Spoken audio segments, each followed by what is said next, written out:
ಇನ್ನು ಬೆಳಗ್ಗೆ ಆದ್ರೆ ಕಾಂಗ್ರೆಸ್, ಸಂಜೆ ಆದ್ರೆ ಬಿಜೆಪಿಗೆ ಜಂಪ್ ಆಗ್ತಾರೆ. ರಾತ್ರಿ ಬಿಜೆಪಿಯಲ್ಲಿ ಇದ್ರೆ ಬೆಳಗ್ಗೆ ಕಾಂಗ್ರೆಸ್ಗೆ ಸೇರ್ಪಡೆ ಆಗಿರ್ತಾರೆ. ಈ ರೀತಿಯಾದಂತಹ ಸಿಚುವೇಶನ್ ನಿರ್ಮಾಣವಾಗಿದೆ.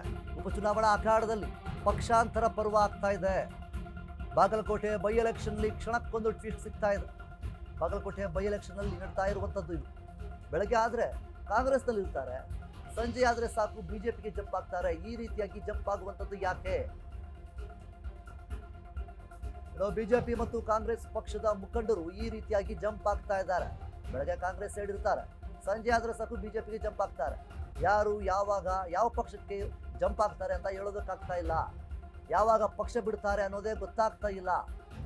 ಕೈ ಮತ್ತು ಕಮಲ ಹಿರಿಯ ಮುಖಂಡರೇ ಫುಲ್ ಕನ್ಫ್ಯೂಸ್ ಆಗ್ತಾ ಇದ್ದಾರೆ.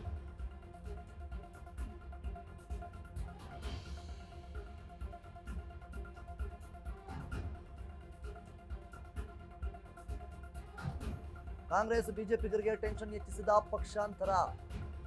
ಈ ರೀತಿಯಾಗಿ ಏನು ಬೆಳಗ್ಗೆ ಕಾಂಗ್ರೆಸ್ ಇರ್ತಾರೆ, ಸಂಜೆ ಆದರೆ ಬಿಜೆಪಿಗೆ ಜಂಪ್ ಆಗ್ತಾರೆ. ಈ ರೀತಿಯಾದಂತಹ ಶಾಸಕರು, ಅಲ್ಲಿರುವಂತಹ ಮುಖಂಡರು, ಮುಖ್ಯವಾಗಿ ಮುಖಂಡರು ಈ ರೀತಿಯಾಗಿ ಮಾಡ್ತಾ ಇದ್ದಾರೆ. ಎರಡೂ ಕ್ಷೇತ್ರದಲ್ಲಿರುವಂತಹ ಏನು ಕಾರ್ಯಕರ್ತರಾಗಿರ್ಬೋದು, ಮುಖಂಡರಾಗಿರ್ಬೋದು, ಈ ರೀತಿಯಾಗಿ ಯಾವಾಗ ಜಂಪ್ ಆಗ್ತಾರೆ ಅಂತ ಹೇಳೋದಕ್ಕೆ ಆಗ್ತಾ ಇಲ್ಲ. ಮುಖ್ಯವಾಗಿ ಬಾಗಲಕೋಟೆ ಬೈ ಎಲೆಕ್ಷನ್ ಅಲ್ಲಿ ಕ್ಷಣಕ್ಕೊಂದು ಟ್ವಿಸ್ಟ್ ಸಿಗ್ತಾ ಇದೆ. ಯಾರು ಯಾರ ಪರವಾಗಿ ಇರ್ತಾರೋ, ಯಾರ ಪರವಾಗಿ ಯಾವಾಗ ಒಂದು ಪಕ್ಷವನ್ನು ಬಿಟ್ಟೋಗ್ತಾರೆ ಅಂತ ಹೇಳೋದಕ್ಕೂ ಆಗ್ತಾ ಇಲ್ಲ ಅನ್ನುವಂಥ ನಿಟ್ಟಿನಲ್ಲಿ ಈಗಾಗಲೇ ಬಾಗಲಕೋಟೆ ಕ್ಷೇತ್ರ ಒಂದಿಷ್ಟು ಗೊಂದಲದಲ್ಲಿದೆ. ಯಾಕೆ ಅಂತಂದರೆ ಬೆಳಗ್ಗೆ ಎಲ್ಲ ಕಾಂಗ್ರೆಸ್ನಲ್ಲಿ ಇದ್ಬಿಟ್ಟು ಬಿ ಜೆ ಪಿಗೆ ಸಂಜೆ ಆದರೆ ಸಾಕು ಬಿ ಜೆ ಪಿ ಜಂಪ್ ಆದರೆ ಅಲ್ಲಿ ಏನು ಅರ್ಥ ಇರುತ್ತೆ? ಇವರು ಯಾರ ಸೈಡ್ ಆಗಿದ್ದಾರೆ, ಅಂದರೆ ಯಾವ ಪಕ್ಷದಲ್ಲಿದ್ದಾರೆ ಅನ್ನುವಂಥ ಒಂದೇ ಒಂದು ಕ್ಲಾರಿಟಿ ಕೂಡ ಸಿಗೋದಿಲ್ಲ. ಸೊ ಆ ಒಂದು ಕಾರಣಕ್ಕೆ ಬಾಗಲಕೋಟೆ ಕ್ಷೇತ್ರದಲ್ಲಿ ಯಾರು ಯಾವಾಗ ಎಲ್ಲಿಗೆ ಯಾವ ಒಂದು ಕ್ಷೇತ್ರಕ್ಕೆ ಜಂಪ್ ಆಗ್ತಾರೆ, ಯಾವ ಒಂದು ಪಕ್ಷಕ್ಕೆ ಜಂಪ್ ಆಗ್ತಾರೆ ಅಂತ ಹೇಳೋದಕ್ಕೆ ಆಗ್ತಾ ಇಲ್ಲ. ಆ ರೀತಿಯಾದಂತಹ ಸಿಚುವೇಶನ್ ನಿರ್ಮಾಣವಾಗಿದೆ.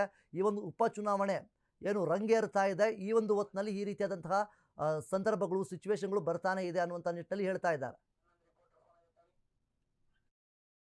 ಇನ್ನು ಇದ್ರ ಬಗ್ಗೆ ಹೆಚ್ಚಿನ ಮಾಹಿತಿಗಳನ್ನು ನೋಡೋದಕ್ಕೆ ನಮ್ಮ ಪ್ರತಿನಿಧಿ ಆನಂದ್ ನಮ್ಮ ಜೊತೆ ಇದ್ದಾರೆ. ಆನಂದ್, ಮುಖ್ಯವಾಗಿ ಬಾಗಲಕೋಟೆ ಕ್ಷೇತ್ರದಲ್ಲಿ ಕೆಲವೊಂದಿಷ್ಟು ಮುಖಂಡರು ಏನು ಮಾಡ್ತಾ ಇದ್ದಾರೆ, ಬೆಳಗ್ಗೆ ಆದರೆ ಸಾಕು ಕಾಂಗ್ರೆಸ್ನಲ್ಲಿ ಇರ್ತಾರೆ, ಆದರೆ ಸಂಜೆ ಆದರೆ ಬಿ ಜೆ ಪಿಗೆ ಜಂಪ್ ಆಗಿರ್ತಾರೆ.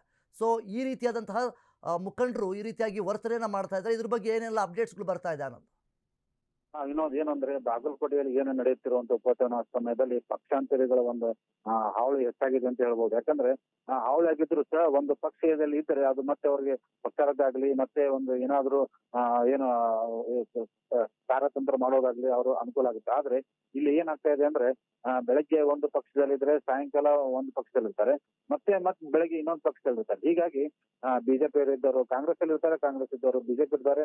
ಹೀಗಾಗಿ ಏನು ಸಾರ್ವಜನಿಕ ವಲಯದಲ್ಲಿ ಮತ್ತು ಮತದಾರರಲ್ಲಿ ಏನು ಗೊಂದಲ ಆಗುತ್ತದೆ ಅಂದ್ರೆ ಯಾವಾಗ ಯಾರು ಮುಖಂಡರು ಯಾವ ಪಕ್ಷದಲ್ಲಿ ಇರ್ತಾರೆ ಅನ್ನೋದೇ ಅವ್ರಿಗೆ ಅರ್ಥ ಆಗ್ತಾ ಇಲ್ಲ.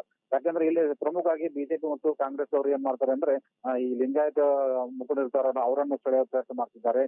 ಮತ್ತು ಕೆಲವು ಜನ ಪ್ರಮುಖ ಮುಖಂಡರ ಅವರನ್ನು ಸೆಳೆಯುವ ಪ್ರಯತ್ನ ಮಾಡಿದ್ದಾರೆ. ಮತ್ತು ಏನು ಜಾತಿ ಸಮುದಾಯಗಳು ಇರ್ತಾವೆ ಆ ಸಮುದಾಯದ ಮುಖಂಡರು ಒಂದು ಸ್ಥಳೀಯ ವ್ಯಕ್ತ ಮಾಡ್ತಾರೆ. ಬೆಳಿಗ್ಗೆ ಏನು ಕಾಂಗ್ರೆಸ್ದವರು ಲಿಂಗಾಯತ ಸಮುದಾಯ ಮುಖಂಡರಿಗೆ ಒಂದು ಸ್ಥಳೀಯ ಪ್ರಯತ್ನ ಮಾಡಿದ್ರೆ, ಅದೇ ಮುಖಂಡರನ್ನು ಸಂಜೆ ಬಿಜೆಪಿ ಪಕ್ಷದವರು ಅವರನ್ನ ಸೆಳೆದು ಮತ್ತೆ ಅವರನ್ನು ಪಕ್ಷಕ್ಕೆ ಸೇರ್ಪಡೆ ಮಾಡಿಕೊಳ್ತಾರೆ. ಹೀಗಾಗಿ ಇದೊಂದು ವಿವಾದ ಉಂಟಾಗಿ ಮತ್ತು ಸಾಕಷ್ಟು ಗೊಂದಲಮಯ ಉಂಟಾಗಿ ಮತದಾರರಲ್ಲಿ ಒಂದು ಸಂಶಯ ಮೂಡಿಸ್ತಾ ಇದೆ. ಯಾವ ಪಕ್ಷದವರು ಯಾವಾಗ ಎಲ್ಲಿ ಇರ್ತಾರೆ ಎಂಬುದು ಅವರಿಗೆ ಒಂದು ಆಶ್ಚರ್ಯಕರಾಗಿದೆ.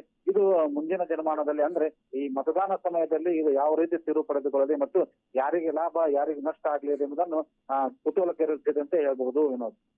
ಓಕೆ, ಧನ್ಯವಾದಗಳು ಆನಂದ್ ನಿಮ್ಮೆಲ್ಲ ಮಾಹಿತಿಗಾಗಿ.